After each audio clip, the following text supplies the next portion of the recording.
नमस्कार साथियों, आप सभी का बहुत बहुत स्वागत है आपके अपने करंट हेवन के यूट्यूब चैनल पर।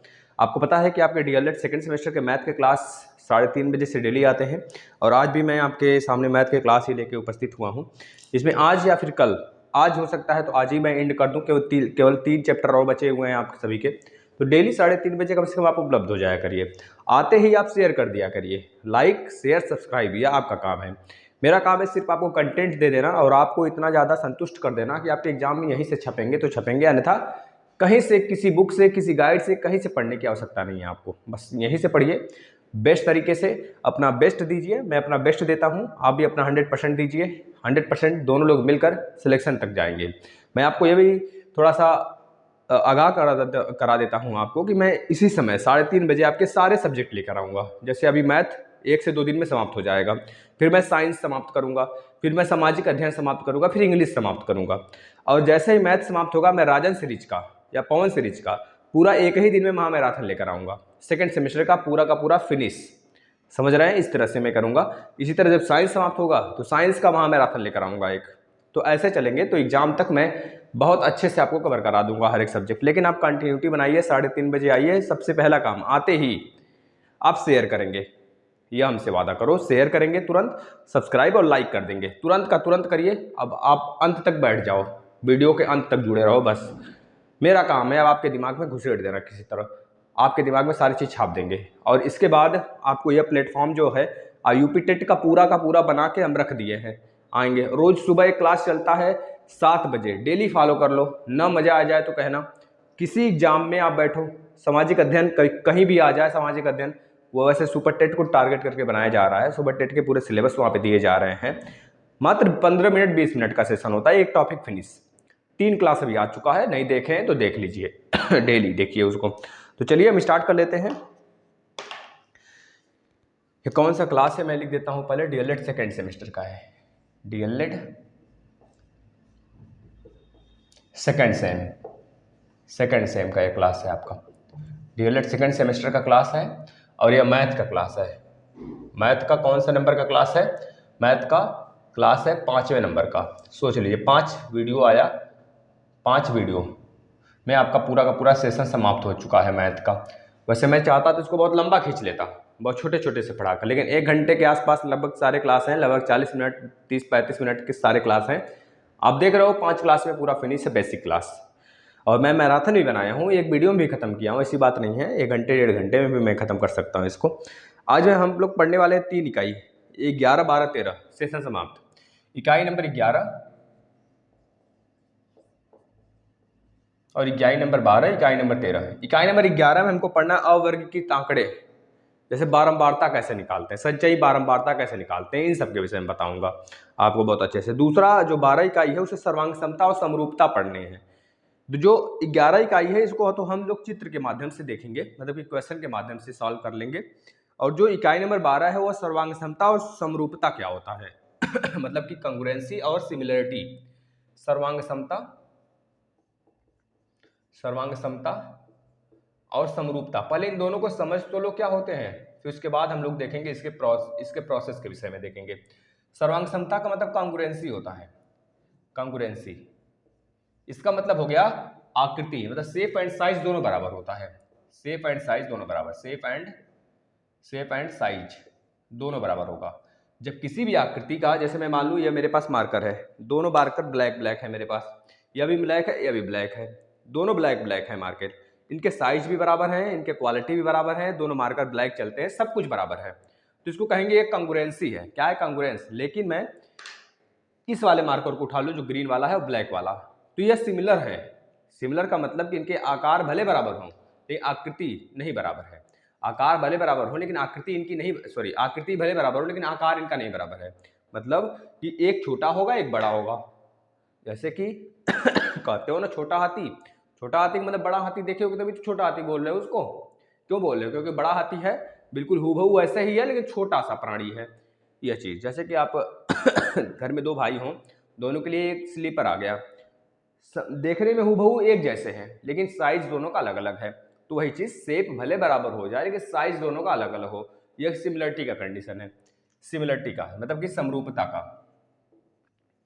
सिमिलरिटी, सिमिलरिटी, सिमिलरिटी में क्या होता है, शेप भले समान हो जाए, शेप भले समान हो जाए, शेप इक्वल हो जाए, लेकिन साइज इक्वल नहीं होगा, साइज कभी बराबर नहीं होगा। इस चीज़ को दिमाग में रखना, उसे समरूपता कहते हैं। अगर ये चीज़ें समझ में आ गई हों तो बस अब मैं आगे चलता हूँ, इसके कुछ क्वेश्चन कराऊंगा अभी। इसके बाद त्रिभुज के संदर्भ में सर्वांग समता, इकाई नंबर क्या है, 13। इकाई नंबर 13 में देखना है त्रिभुज के संबंध में, त्रिभुज के संबंध में, त्रिभुज के संबंध में, त्रिभुज के संबंध में सर्वांग समता क्या है, संबंध में सर्वांग समता, संबंध में सर्वांग समता देखना पड़ेगा, बहुत अच्छे से देखना है। ये सारे के सारे क्वेश्चन जो है ना आपके यूपी टेट के भी हैं, तो मैं पहले आपको सर्वांग समता और समरूपता समझाता हूँ, फिर क्वेश्चन करता हूँ, तीनों के एक साथ करेंगे ना। चलिए बेटा आ जाइए, एक बार आप लोग शेयर नहीं किए हो तो प्लीज रिक्वेस्ट है शेयर कर दीजिए। देखिए भाई, सर्वांग समता और समरूपता दो चीज है ना। पहले हम लोग सर्वांग समता देख लेते हैं। दो त्रिभुजों के अंदर सर्वांग समता, सर्वांग समता देखिए, कोई दो त्रिभुज है, एक यह त्रिभुज है और कोई एक यह त्रिभुज है, कोई एक यह त्रिभुज है, दो त्रिभुज हैं, दोनों सर्वांग सम है, सर्वांग है, सर्वांग सम है, मतलब कि दोनों का सर्वांग सभी अंग समान है, सर्वांग सम बोलते हैं, ठीक है ना। तो इसमें सर्वांग समता का जो साइन होता है, पहले आप समझ लो, ऐसे लगता है सर्वांग समता का साइन, यह एक पैरेलल एक सीधा। इसमें सारे के सारे भुजा बराबर होंगे, सारे के सारे भुजा भी बराबर होंगे और सारे के सारे एंगल भी एक दूसरे के बराबर होंगे, एक दूसरे के बराबर होंगे। ये चीज ये दिमाग में रख लेना है आपको, ठीक है ना। इसका अगर ये वाला ए है तो ये भी ए होगा, कोई इसमें से एक ए होगा। अगर ये बी है तो कोई इसमें से एक बी होगा, कोई एक सी है तो उसके सी होगा। अब बी के सामने एंगल यह है, मान लेते हैं थीटा, तो इसमें बी कहाँ है, बी के सामने एंगल ये वाला थीटा होगा। दिमाग से सोचना भाई, जो भुजा बराबर है उसके सामने वाला एंगल बराबर होगा। यह सर्वांग समता का नियम है। यही थोड़ी समरूपता में भी लगता है, उसमें भले ही एंगल बराबर हो जाता है लेकिन भुजाएं बराबर नहीं होती हैं सारी की सारी, ठीक है ना। या फिर कोई दो भुजा बराबर हो जाए, एक भुजा हो लेकिन तीसरा वाला बराबर नहीं, उसके बीच का एंगल बराबर होगा। यह चीज़ें सर्वांग समता में आती हैं, मैं बताऊँ सॉरी सिमिलरिटी में आती हैं, समरूपता वाले में। इसमें तो सब बराबर होंगे, एंगल भी भुजा भी सब कुछ बराबर, यानी कि थीटा होगा, ये देखो ए है तो ए के सामने अगर अल्फा है तो ए यहाँ पर है, ए के सामने अल्फा, ये वाला एंगल दोनों बराबर होंगे। ये सी है तो सी के सामने ये बीटा अगर है तो सी के सामने बीटा, ये वाला एंगल बीटा होगा। यानी कि इसमें इसको प्रूव करने के लिए आपको सबसे पहले प्रूव करना होगा एंगल एंगल एंगल, यानी कि कोण कोण कोण, कोण कोण और कोण बराबर हैं, किसी भी दोनों ट्रायंगल में कोण कोण कोण बराबर है, प्रूव करना होगा पहले, तब जाकर सर्वांग समता प्रूफ होगा। और दूसरा कंडीशन क्या है सर्वांग समता प्रूव करने का, भुजा भुजा भुजा, भुजा भुजा और भुजा, यह दूसरा कंडीशन है कि प्रूव कर दो दोनों त्रिभुज के साइड साइड साइड बराबर है, यानी कि एस एस एस साइड बराबर है। एक तीसरा और कंडीशन है, क्या है, साइड एंगल साइड, यानी कि भुजा कोण भुजा, भुजा कोण भुजा कोण भुजा। किसी भी दो त्रिभुज में अगर आप किसी में दो त्रिभुज में एक भुजा एक कोण बराबर कर दिए तो तीसरा भुजा भी बराबर हो जाएगा। यह चीजें जैसे कि समद्विबाहु त्रिभुज देखते हो आप, समद्विबाहु त्रिभुज में दो भुजाएं बराबर होती हैं तो दो कोण भी बराबर होते हैं, तो वही चीज है, दो कोण बराबर होगा तो दो भुजा भी बराबर हो जाएगा। तो इस प्रकार की चीजें हम इस प्रकार से सेट करते हैं। तो एक कंडीशन, दो, तीन, तीनों कंडीशन लिख लीजिए। इस तीनों कंडीशन पे हम लोग प्रूव कर देंगे कि यह क्या होगा, हमारा सर्वांग सम होगा। और सर्वांग सम का कंडीशन हमने तीनों बता दिया आपको। और सर्वांग सम क्या होता है, सभी कोण और सभी भुजा बराबर हो जाए, समझ गए। जैसे एक बर्फी है फिर उसी साइज का दूसरा बर्फी, समझ रहे हो ना, यह चीज है। जैसे कि एक वाला सिक्का ले लो, पुराना वाला चाहे बड़ा वाला, वैसे हूबहू सिक्का ले लो, दोनों सर्वांग सम होंगे, एंगल भी ना बराबर होगा ना उसके आकृति में कुछ चेंजेस देखने को मिलेंगे, मतलब ये सर्वांग सम का कंडीशन है। अब हम आ जाते हैं सिमिलरिटी, समरूपता का कंडीशन। देखना समरूपता में थोड़ा सा चेंज होगा, बस एक थोड़ी सी चीजें चेंज होंगी इसमें। आपको ये चीज मैं बता देता हूं अभी। देखिएगा, समरूपता, समरूपता त्रिभुज का समरूपता, समरूपता यानी कि सिमिलरिटी, सिमिलरिटी, सिमिलरिटी में देखिए क्या होगा। जैसे कोई एक त्रिभुज है, ये बड़ा सा है और एक छोटा त्रिभुज है, एक छोटा त्रिभुज है। सिमिलरिटी की कंडीशन में आप ऐसे लगा दो, बस ये सिमिलरिटी हो जाता है। इसमें अगर एक भुजा, नाम लिख लो पहले ए बी सी, इसका नाम लिख लीजिए सी डी, ए बी सी के बाद E F G, E F और जी, इसका नाम लिख लिया गया। मैं कह दूं कि इसका एक भुजा ये वाला रेशियो में है, किसी में होना चाहिए, रेशियो में होना चाहिए, बराबर नहीं, रेशियो में। और ये वाला इसके रेशियो में है, तो इसके बीच का कोण ये वाला ना, ये वाला कोण, ये नहीं कि ये वाला कह दो, ये वाला कह दो, जो दोनों भुजाएं उसके बीच का कोण ही बराबर होना चाहिए, कोण। अगर ये थीटा है तो ये भी थीटा होना चाहिए, और ये दोनों भरे रेशियो में हो। अगर ये 5 है तो ये हो सकता है कि 2.5 हो, ठीक है ना, देखो रेशियो में है ना, 1/2। अगर ये 6 है तो ये 3 हो। तो आप देख पा रहे हैं कि जो हमारा ए बी है ना, ए बी, पहले तो ये देख लीजिए कैसे बराबर है, कैसे समरूप है। तो बताओगे भुजा भुजा और कोण से, भुजा भुजा कोण से समरूप है, ठीक है ना, समरूपता। ए बी बटे के ई एफ बराबर बी सी बटे के एफ जी। यह इस कंडीशन से आप फिल कर दोगे भाई, यह दोनों आपस में समरूप है। समरूपता का यह थोड़ा सा फार्मूला बच गया यह वाला, तो इसको भी आपस में रेशियो में बना दो, तो बचा ए सी बटे के ई जी। यह क्या हो गया, आपस में समरूप का फार्मूला हो गया, समरूपता का। इसको आप ध्यान में रखेंगे, यहाँ से प्रश्न बनता है, ठीक है। चलिए अब हम लोग क्वेश्चन की तरफ आ जाएं, बताओ भाई, क्वेश्चन की तरफ आ जाएं। यह थोड़ा सा नॉर्मल सा कंडीशन था बस, वैसे तो आप जो चीज़ें थी यहाँ से एक प्रश्न बनेगा आपके एग्जाम में जो आपको देखने को मिलेगा। चलो आ जाते हैं क्वेश्चन की तरफ। पहले क्वेश्चन नंबर मतलब इकाई नंबर 11 का क्वेश्चन देख लेते हैं, वर्गीकृत आंकड़ा। अवर्गीकृत आंकड़े के विषय में देख लेते हैं। 11 पे आ जाते हैं फटाफट, ठीक।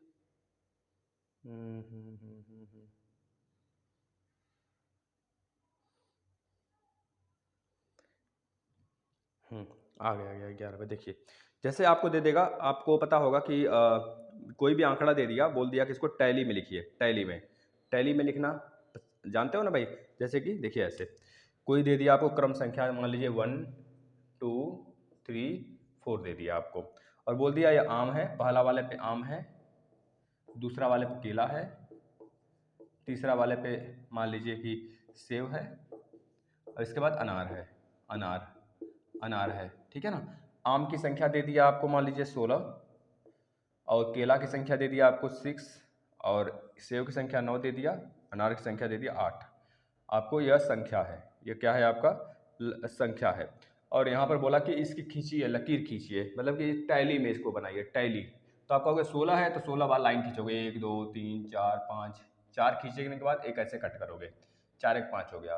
फिर 4 खींचने के बाद एक ऐसे कट करोगे, 4 4 8 8 2 10 हो गया, 10। फिर 4 खींचोगे, फिर एक कट करोगे, कितना हो जाएगा, 4 4 8 4 12 12 और 2 14 1 15, एक ऐसे कर दोगे।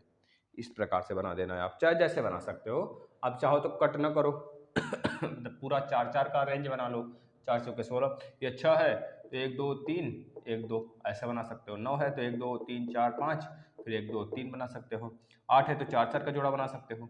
4 से जरूरी नहीं 4 4 का ही बनाओ, मैं एक बना रहा, मतलब आपको लिखने का तरीका बता रहा हूँ, देखने में अच्छा लगेगा बस। ये चीज़ें हो गई, बताओ कर लेंगे। टैली समझ में आ गया, टैली क्या है, ठीक है ना। अब आपसे जैसे यह पूछ लेगा कि सबसे मैक्सिमम और मिनिमम में अंतर कितना है, तो बता दो कि मैक्सिमम 16 है, मिनिमम 6 है, तो अंतर 10 का हो गया। इस तरह से बता सकते हो। अब आपको यही चीज़ बोल देगा ग्राफ में दर्शाइए, यही चीज़ ग्राफ में बनाकर दिखाइए, ग्राफ में पिक्टोग्राफ में बनाकर इसको दिखाइए। तो पिक्टोग्राफ में आप क्या करोगे, यहाँ पे लिखोगे ऐसे लिखोगे, यहाँ पे लिखोगे 1, यहाँ पे लिख लोगे पहले आम, यहाँ पे लिख लेना आम, यहाँ पे लिख लेना से केला, यहाँ पे लिख लेना सेब, और यहाँ पे लिख लेना अनार भाई, बस ठीक है ना। अब इधर लिख लेना 1, इधर 2, इधर लिख लेना 6, इधर लिख लेना 8, इधर लिख लेना 9, फिर इधर लिख लेना ऊपर जाके थोड़ा सा 16 लिख लेना, ऐसे लिख लेना। फिर आम, देखिए आम कहाँ है 16, तो आम पर 16 है तो यहाँ से उठाना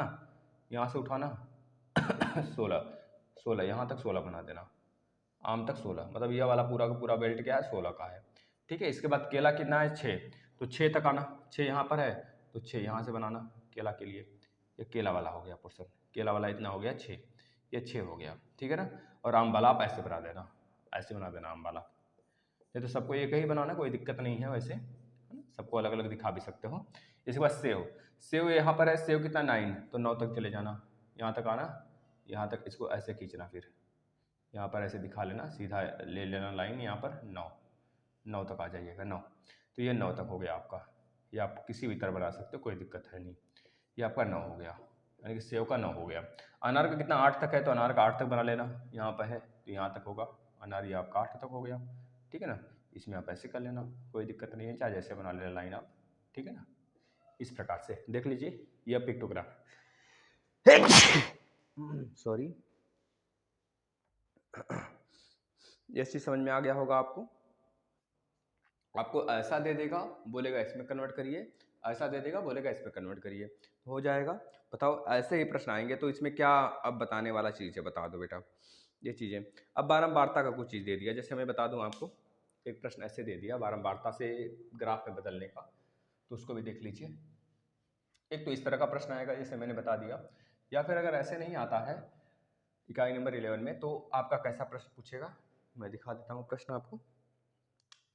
एक आपको साड़ी दे देगा, माप, यहाँ पे लिखेगा माप, यहाँ पे लिखेगा बारंबारता, बारंबारता मतलब इसके इसके बीच में वैरी कर रहा है, ठीक है। बारंबारता माप में लिखेगा पहला 0 से 10, 0 से 10,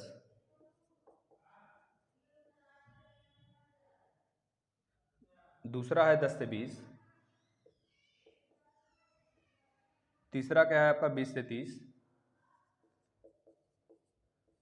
चौथा क्या है आपका 30 से 40, इसके बाद क्या है 40 से 50, फिर इसके बाद क्या है 50 से 60, ये आपका इस तरह से दे देगा। अब आपको देखना होगा इसमें कि जो दिया है वैल्यू,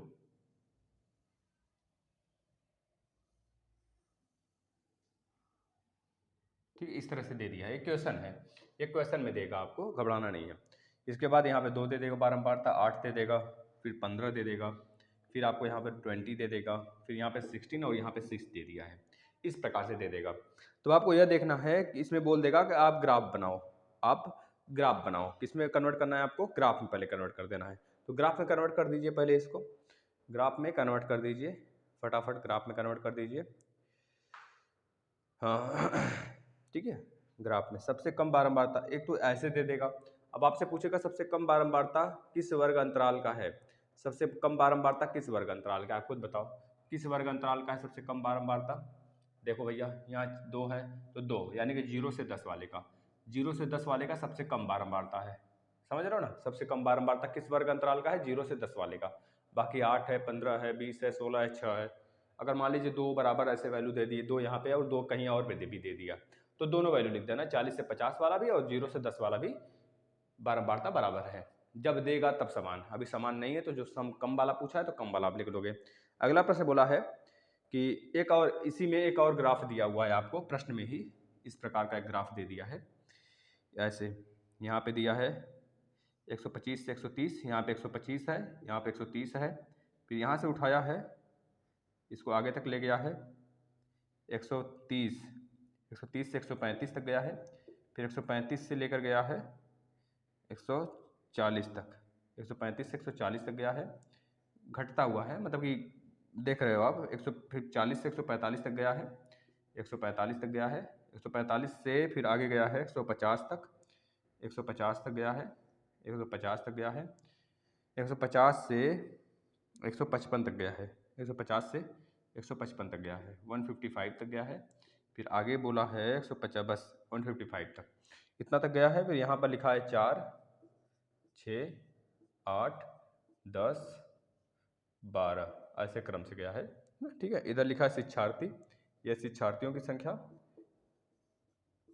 यह शिक्षार्थियों की संख्या, और इधर क्या है ऊंचाई मीटर में, मीटर में उनकी ऊंचाई है, शिक्षार्थियों की ऊंचाई है, ऊंचाई मीटर में है, ठीक है ना। ये चीजें बोला है बोला सबसे कम बारंबारता किस वर्ग अंतराल का है, तो सबसे कम बारंबारता किस वर्ग अंतराल का है, पहले का आंसर यह हो गया। यह दोनों प्रश्न में ही दिए हैं, आपको प्रश्न दिया गया है। अब आगे जो जो प्रश्न पूछ रहे हैं हम बता रहे हैं आपको। बोला 144 सेंटीमीटर से ऊंचाई, 144 सेंटीमीटर से कम ऊंचाई के कितने शिक्षार्थी हैं, 140 सेंटीमीटर से कम ऊंचाई के कितने शिक्षार्थी हैं भाई, देख लो।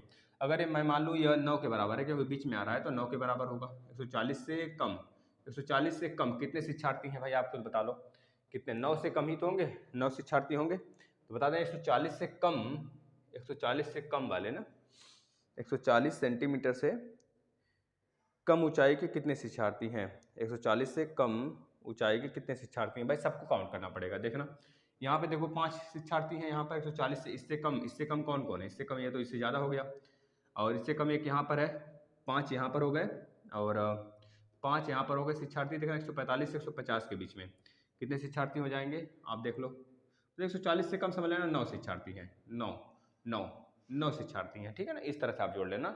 9 के नीचे वाला जो आएगा सबके सब कम होंगे, 140 सेंटीमीटर से कम होंगे, तो 9 लिख देना इसका आंसर। 9 शिक्षार्थी हैं।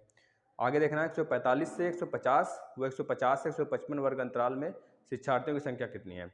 2 प्रश्न पूछा गया है। पूछा गया 140 से 145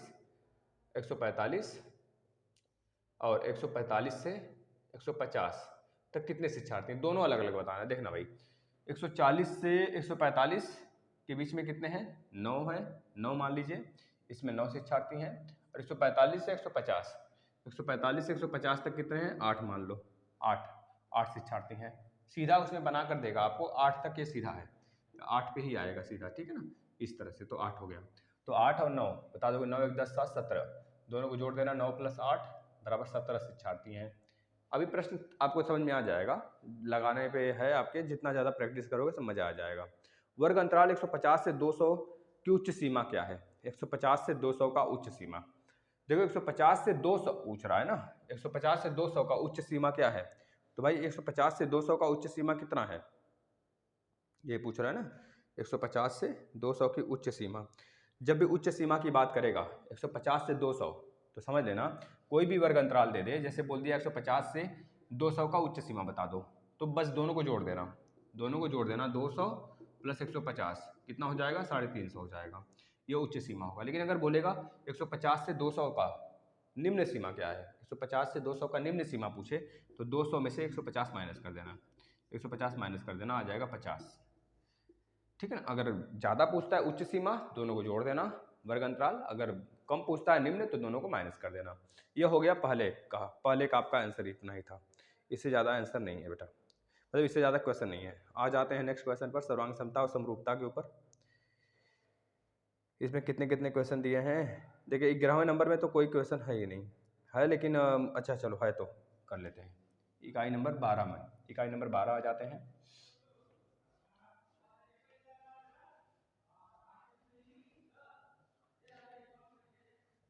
इकाई नंबर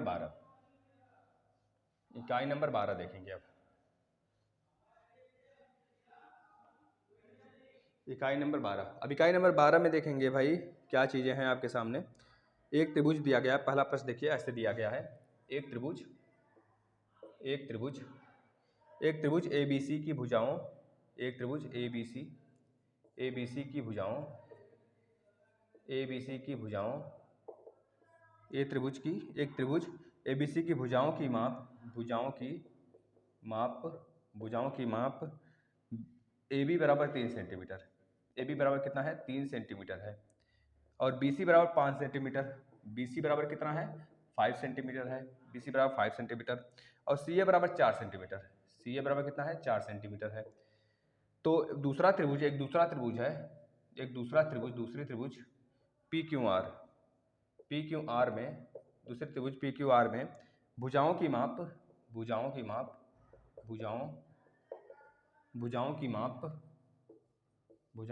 कितना है? बोला गया पी क्यू बराबर 7 सेंटीमीटर, और पी आर बराबर 6 सेंटीमीटर पी आर बराबर, और क्यू आर बराबर 5 सेंटीमीटर, क्यू आर बराबर कितना है? 5 सेंटीमीटर है। तो बता देना है आपको, क्या ये दोनों त्रिभुज समरूप हैं या नहीं, ये बताना है। समरूप हैं या नहीं, दोनों त्रिभुज समरूप हैं या नहीं, समरूप की बात कर रहा है, सिमिलरिटी की नहीं बात कर रहा है। समरूप का मतलब सब कुछ बराबर होना। तो बताओ है कि नहीं है, देखने से पता चल जा रहा है नहीं है, क्योंकि भुजा बराबर नहीं है ना। सिमिलरिटी बोलता तो सिमिलरिटी हो जाता। दूसरा क्वेश्चन त्रिभुज ए बी सी में कोण ए बराबर 65 डिग्री तथा कोण सी बराबर 40 डिग्री है। पी क्यू आर त्रिभुज पी क्यू आर, त्रिभुज ए बी सी, त्रिभुज ए बी सी के समरूप हैं, के समरूप हैं। थोड़ा सा मम्मी है तो समरूप हैं, समरूप हैं, समरूप हैं। तो बताइए अन्य दो कोण का मान बताइए, अन्य दो कोण का मान बताइए। तो अन्य दो कोण का मान बताइए, अन्य दो कोण का मान, कोण का मान बताइए। ठीक है भाई, ये चीज़ है, समरूप है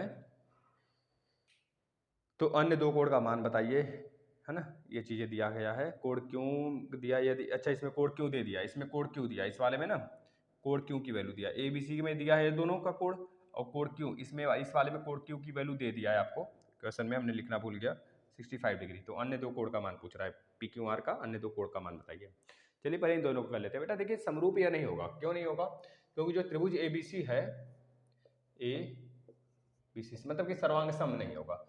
ये समरूप बोल रहा है, समरूप हो सकता है, समरूप हो सकता है, देख लेते हैं। सर्वांग सम तो नहीं होगा, क्योंकि सारे सारे के सारे भुजा बराबर नहीं है। ए बी सी हो गया, पी क्यू आर यहाँ पे लिख लीजिए, पी क्यू आर लिख लीजिए। देखिए A B C, A B C, A B C में देखेंगे ए बी 3 सेंटीमीटर है, और बी सी कितना है 5 है, और सी ये 4 है, ठीक है। और आगे बोला पी क्यू कितना है, पी क्यू कितना है 7 है, और क्यू आर पी आर कितना है, पी आर कितना है 6 है, और क्यू आर कितना है 5 है, क्यू आर 5 है। तो देखिए क्या समरूप है, तो बताना है समरूप नहीं है। क्यों नहीं है भाई, देखना जरा, क्योंकि ये 5 5 तो ठीक है, इसके रेशियो में नहीं है। तो बता देना ए बी और ए बी इज नॉट, या फिर ऐसे लिख देना ए बी अपान में पी क्यू, ए बी अपान में P Q is not equal to, किसी सारे भुजाक लिख देना ए सी बटे के पी आर, ए सी बटे P R is not equal to B C, मतलब ये लिखना नॉट इक्वल टू है, not equal to B C बटा का क्यू आर, क्योंकि इसके बराबर एक आ जाएगा, 5 बटे 5 करोगे तो नॉट इक्वल टू है। इस वजह से कह लीजिए कि यह कभी भी समरूप नहीं होंगे। ठीक है भाई, रेशियो कम से कम बराबर आना चाहिए सबका, सारे भुजाओं का। एंगल भी बराबर नहीं दिया है, अगर बोल दिया है कि यह ऐसे साइड है सब आपस में बराबर होने चाहिए, एंगल बराबर है, तो अगर देखा जाए तो कोई भी भुजा बराबर नहीं है रेशियो में, एक दूसरे के रेशियो अगर निकाल रहे हैं तो भुजा बराबर नहीं आ रहा है, जिसका मतलब क्या क्या कह देंगे हम लोग, ये समरूप नहीं है। समरूप का कंडीशन हमने पिछला मतलब कि तुरंत अभी बताया हुआ है, देख लीजिए कंडीशन में आ रहा है तो फटाफट आ जाओ। अगला प्रश्न बोल रहा है त्रिभुज एबीसी में कोण ए, एक ट्रायंगल बना लो एबीसी, एबीसी भाई देख लो, अब आपके ऊपर है कितने बेहतरीन तरीके से आप पढ़ पा रहे हो, कोई चीज़ कैच करना आपका काम है ना।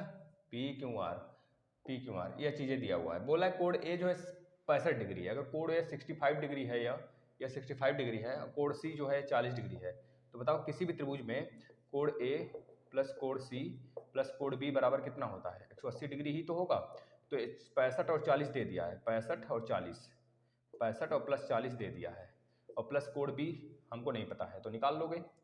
तो 180 माइनस कोण बी बराबर कितना हो जाएगा, कोण बी बराबर कितना होगा 180 माइनस 105 डिग्री, कितना आ जाएगा भाई 85 डिग्री, सॉरी 75 डिग्री नहीं आ जाएगा, बताना 75 डिग्री, यानी कोण बी बराबर कितना हो जाएगा, ये वाला 75 डिग्री है। लेकिन हमसे यह नहीं पूछ रहा है, हमसे पूछ रहा है अगर दोनों सिमिलर हैं, अगर समरूप हैं, तो कोण क्यों बराबर अगर 65 डिग्री है, कोण क्यों, यह कोण क्यों क्या है 65 डिग्री 65 डिग्री है, तो यह वाला कोण का मान अगर x है, इसका मान y है, तो एक्स वाई की वैल्यू पूछ रहा है, बस ये चीज़ें बताना है आपको। देखिए कैसे, जब ये 65 डिग्री है तो यह भी 65 है भाई, यह 65 यह 65, आप देख रहे हो ना। अगर इसको ऐसे घुमा देते हो, अगर इसको ऐसे घुमाते हो तो x वाला इस साइड आएगा और y वाला, सॉरी y वाला इस साइड आएगा और x वाला इस साइड आएगा, तो y बराबर किसके होगा, एंगल y बराबर 75 डिग्री, और एंगल x बराबर कितना हो जाएगा 40 डिग्री। यह चीज़ें आपके सामने आएंगी, ठीक है ना, बस लिख देना ध्यान से, हो जाएगा। चलिए बताइए, सही है। अब आपको कुछ बॉक्स बना के दे देगा, बोलेगा समरूप है कि नहीं है, ये चीज़ें दिखाइए, है ना, नहीं है तो फिर अगला क्या होगा यह बताइए। तो इस तरह की सारी चीज़ें आपको देगा। समरूपता और सर्वांग समता आपको शायद समझ में आ गया होगा। अब क्वेश्चन मतलब इकाई नंबर 13 पे चलते हैं, 13 पे 2 प्रश्न करते हैं, फिर हम लोग आगे चलते हैं ना बेटा। चलो 13 का लास्ट प्रश्न, बस खत्म हो गया आपका चैप्टर, बस यही है जो बेसिक था ना, बेसिक आपको जान लेना है, इसमें बहुत ज़्यादा नहीं डीपली पढ़ना ही नहीं है, बहुत डीपली, और डीपली का इससे ज़्यादा कहीं आता भी नहीं है ना, समझ रहे हो, ना यूपी टेट में आता है ना सुपर टेट में आता है, बस इतना पढ़ लिया तो शायद आपका यूपीटेट में भी 1 2 नंबर 3 नंबर जो भी 2 नंबर मैक्सिमम आपका मैथ में मिल जाता है। सिमिलरिटी समरूपता हर जगह पूछा जाता है। आज आपका खत्म हो गया पूरा का पूरा, ये चीज़ समझ लीजिए। जैसे कि एक प्रश्न दिया इसमें, त्रिभुज ABC तथा PQR समकोण त्रिभुज है। त्रिभुज ABC और त्रिभुज PQR कैसा त्रिभुज है? समकोण त्रिभुज है। समकोण त्रिभुज है, समकोण त्रिभुज है, समकोण त्रिभुज है यानी कि 90 डिग्री ट्रायंगल। कोण A तथा कोण Q समकोण है। बोल दिया है कोण A और कोण Q, ये दोनों कैसे हैं? समकोण हैं, समकोण हैं, समकोण हैं, समकोण हैं। यदि दोनों त्रिभुज सर्वांगसम हैं तथा भुजा BC और भुजा PR आपस में बराबर हैं। दोनों त्रिभुज सर्वांगसम हैं यदि दोनों त्रिभुज सर्वांगसम है, सर्वांगसम है, दोनों त्रिभुज सर्वांगसम हैं तथा भुजा BC और भुजा PR, भुजा BC और भुजा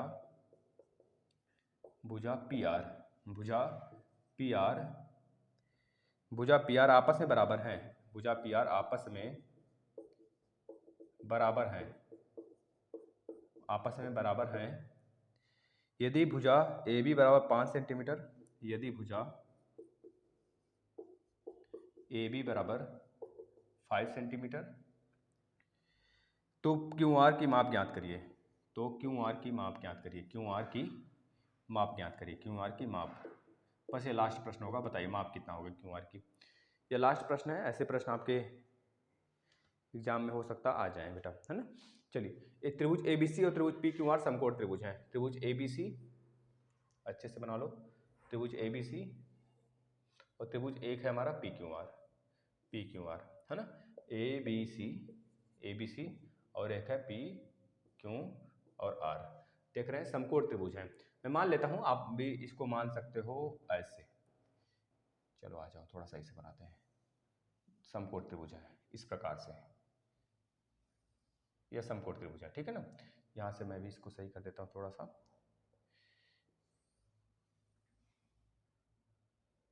ये समकोण त्रिभुज है, ठीक है, समकोण त्रिभुज हो गए। यदि दोनों त्रिभुज सर्वांगसम हो, सर्वांगसम का मतलब कि दोनों सभी अंग बराबर हो जाए भाई, इस प्रकार से ऐसे कर लो, सभी अंग बराबर हो या सभी अंग बराबर हो जाए, ठीक है ना। तथा भुजा BC और भुजा PR आपस में बराबर है। भुजा BC, भुजा यह 90 डिग्री है भाई, देख लो, जब 90 डिग्री है तो आप देख लो यह A है, यह P है यहाँ पर, तो जाहिर सी बात है 90 डिग्री के सामने यानी कि यह तो आपस में ऐसे ही बराबर होंगे, यानी AC बराबर होगा PR के, क्योंकि कोण बराबर है सामने का, ठीक है, कोण बराबर है तो इसके सामने वाली जो भुजा होगी, इसके सामने यह और इसके सामने यह बराबर होगा। और बोल भी रहा है BC और भुजा PR बराबर होंगे। B से C और PR,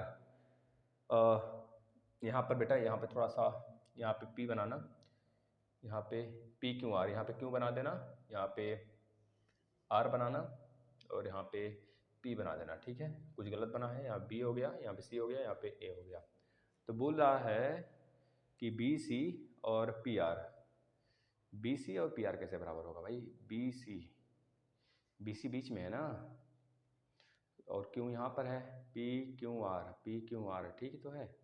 R अगर वहाँ पे कर देते हैं तो कोई दिक्कत, अगर R वहाँ पे कर देते हैं तो भी यहाँ पे P आ जाएगा, PR वहीं पे होगा, ऐसा नहीं। PR आपस में बराबर है, बोल रहा है ना, PR बराबर है। जब PR बराबर है यानी कि 90 डिग्री बेटा आपका कौन हो जाएगा? B को यहाँ पे कर दो, चलो अच्छा, B को यहाँ पे कर दो ना, B को यहाँ पे कर दो, B को यहाँ पे कर दो, आप B को यहाँ पे कर दो। BC बोल रहा है ना, तो BC और भुजा PR बराबर है। हाँ चलो, यह चीज़ कोण क्यों और कोण, अच्छा कोण A और कोण क्यों बोल रहा है ना, सही, अब सही हुआ। कोण A क्यों बोल रहा है ना, इस वजह से गलत हो रहा था। कोण A और कोण क्यों समकोण है, तो कोण A समकोण होगा, कोण क्यों समकोण होगा, सही है, अब सही बेटा। तो BC जो है ना, BC बराबर होगा PR के, जाहिर सी बात है बराबर होगा, क्योंकि भाई यह दोनों समकोण के सामने हैं, इस वजह से दोनों भुजा बराबर होंगे। आगे बोल रहा है कि यदि भुजा AB बराबर 5 सेंटीमीटर है, यह भुजा AB बराबर A से B बराबर 5 है, तो बता दो P से R की वैल्यू कितनी होगी, सॉरी Q से R, यह वाला वैल्यू कितना होगा, यह चीज़ पूछ रहा है ना। यह किसका माप कितना होगा, यह दोनों 5 है, यह 5 है, तो बताओ भैया क्यू आर कितना होगा। देखिए बी सी बराबर पी आर है, अगर बी सी बराबर पी आर है तो आप कर सकते हो इतना भुजा बटे इतना भुजा, कर सकते हैं कि नहीं, बी सी बटे के यह वाला बी सी बटे के यह वाला पी आर कर सकते हैं भाई। अब इतना बटे इतना कर लो तो इसकी वैल्यू निकलेगी कि निकलेगी ना, या फिर इतना बटे इतना कर लो, तो पहले हमको इतना बटे इतना कर लेते हैं जो कि इसकी वैल्यू निकल जाए पहले, तो इसके बाद हम आगे चलेंगे, इसका रेशियो लेके चलेंगे, समझ रहे हैं ना। या फिर दोनों का रेशियो आप लेके चल सकते हो, जैसे P हमको इसका वैल्यू पता है बी ए बटे के ये वाला पी क्यू कर लीजिए, पी क्यू कर लीजिए आप, पी क्यू कर लीजिए, पी क्यू हो गया। अब आपको पता है बी सी बटे पी आर में ये दोनों बराबर है, तो यहाँ पी आर की जगह बी सी लिख सकते हैं, क्योंकि जब दोनों बराबर हैं तो दोनों का मान बराबर होगा यक्स, तो ये दोनों कट कर 1 आ जाएंगे, 1 आ गया। और बी ए की वैल्यू हमको पता है 5 है, और पी क्यू की वैल्यू हमको नहीं पता है भाई, पी क्यू बराबर भी 5 आ गया। जब पी क्यू बराबर 5 आ गया, क्योंकि भाई सर्वांग सम है तो सभी अंग बराबर होंगे, जाहिर सी बात है, ये भी 5 आ गया, तो यह दोनों आपस में बराबर होंगे। क्या होगा दोनों की वैल्यू, क्या होगा दोनों की वैल्यू आप खुद बता दो, या 5 है या 5 है, तो यह भी कर लेना बराबर, यह बराबर कर लेना बी ए बटे के यह वाला पी क्यू बराबर ए सी बटे के क्यू आर कर लेना बेटा। यह दोनों देखिए 5 5 होंगे, 5 और 5 होंगे, यह होगा ए सी बटे के क्यू आर, तो इन दोनों को काटेंगे तो 1 1, यानी ए सी की वैल्यू भी 1 आ जाएगा और इसकी वैल्यू भी 1 आ जाएगा, और इससे ज़्यादा नहीं आएगा कुछ, 1 1 आ जाएगा बेटा, क्यू आर की वैल्यू 1 आएगा, क्यू आर की वैल्यू 1 आएगा, साइड में कितना आ जाएगा, 1 आ जाएगा, आप देख सकते हो 1 आएगा। ऐसे ही निकालते हैं बेटा, तो इस तरह से आप देख पाए कैसे हम लोग क्वेश्चन को सॉल्व कर रहे हैं, और ऐसे ही आप सारे क्वेश्चन को हैंडल करोगे मस्त तरीके से। आज आपका मैथ क्लोज हो गया, और कल से हम स्टार्ट करेंगे साइंस, ठीक है बेटा, साइंस स्टार्ट करते हैं सेकंड सेमेस्टर का। पहले घबराना नहीं है, गुड़िया कनौजिया जी हैं कि बहुत ज़्यादा घबरा रही है बहन जी, तो घबराना नहीं है, आपका इंग्लिश भी मैं कराऊंगा, इंग्लिश आपका राजन सीरीज से मैं कराऊंगा PDF के माध्यम से बेटा, ठीक है, धन्यवाद।